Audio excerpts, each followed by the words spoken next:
صباح الخير. يعني ايه بقى الترند اللي طالع اليومين دولت اللي هو المساكنة؟ مساكنة ايه يا ابني؟ انت وهو اللي بتتكلموا فيها مساكنة ايه؟ يعني ايه شاب ياخد شقة، شاب عازب يعني ياخد شقة ويسكن معاه واحدة غريبة عنه؟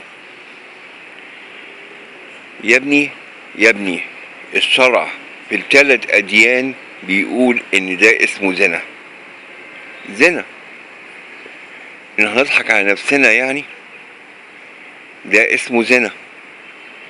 ماليش دعوة بقى أوروبا بقى عايشين ولا أمريكا عايشين بالنظام ده، أنا ماليش دعوة بالكلام ده.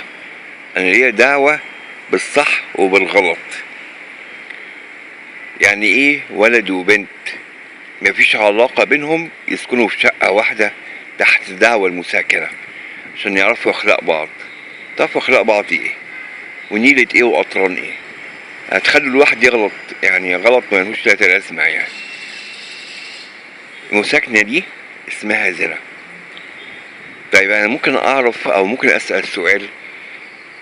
طيب يعني ناتج المساكنة ده لو كان فيه طفل مثلا، لأن أكيد يعني ولد وبنت ما اجتمع اثنين إلا وثالثهما الشيطان، مش كده؟